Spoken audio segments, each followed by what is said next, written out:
పాకిస్తాన్ యుద్ధం మొదలుపెట్టింది. దానికి ధీటుగా ఇండియా సమాధానం ఇస్తూ వచ్చింది.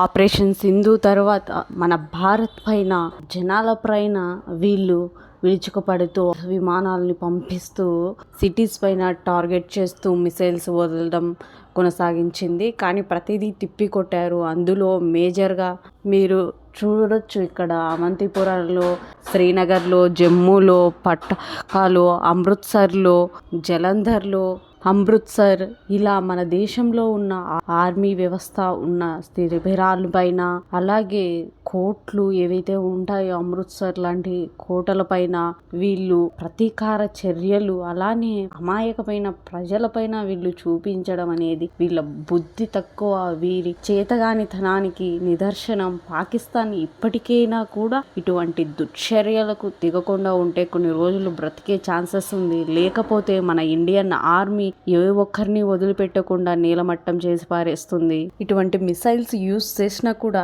మన దగ్గర అడ్వాన్స్ టెక్నాలజీ, అడ్వాన్స్ వెపన్స్ మన దగ్గర ఉండడం వల్ల ఏ ఒక్కటి కూడా భారత్కు రీచ్ కాకుండా గాలిలోనే ప్రతి మిసైల్ని కూడా కుప్ప కూల్చేశారు మన army and navy, air force teams. India గతంలో కూడా వార్నింగ్ ఇచ్చి వదిలిపెట్టినట్టు తెలుస్తూ ఉంది.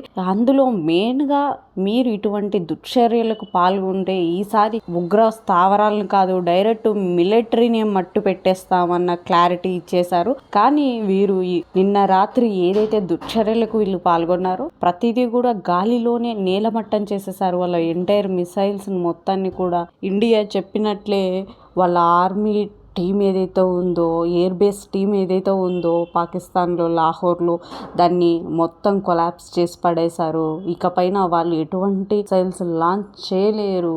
ఎందుకంటే వాళ్ళ దగ్గర ఉండేటే తక్కువ, అవి కూడా భారత్ పైన ఉపయోగించడం అనేది వారి బుద్ధి తక్కువతనానికి నిదర్శనం.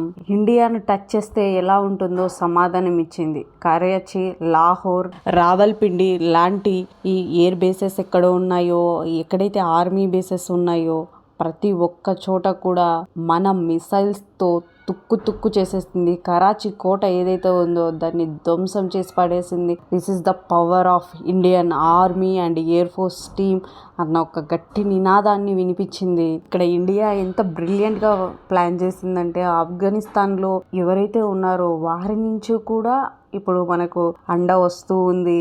బలూచిస్తాన్ కింద ఉంది కదా, బలూచిస్తాన్ నుంచి కూడా పైకి వార్ చేస్తూ ఉన్నారు. మనం ఇటు సైడ్ నుంచి బలూచిస్తాన్, అటు సైడ్ నుంచి బలూచిస్తాన్ లో రెబల్స్ ఎవరైతే ఉన్నారో మనకు అందరికీ తెలుసు. ఈ బలూచిస్తాన్ లో రెబల్ ఆర్మీ గురించి వారు ఈ రోజు వారి ఏమంటారు శక్తిని చూపిస్తూ ఉన్నారు. 100 మందిని మట్టు పెట్టినట్టు తెలుస్తుంది సివిలియన్స్ ను. అందులో 80 మంది చనిపోయారు, 20 మంది పరిస్థితి క్రిటికల్ గా ఉందని ఈ అప్డేట్స్ తెలుస్తూ ఉన్నాయి. బలూచిస్తాన్ గతం నుంచి కూడా వారు సపరేట్ కంట్రీ కావాలని కోరుకుంటున్నారు.